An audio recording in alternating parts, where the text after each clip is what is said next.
भूपती ईशान पुत्र गणपती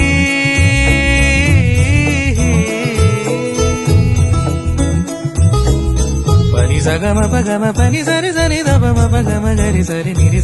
नि सरि सरि गरि गम गम पगम पनी गौरी सुत भूपती ईशान पुत्र गणपती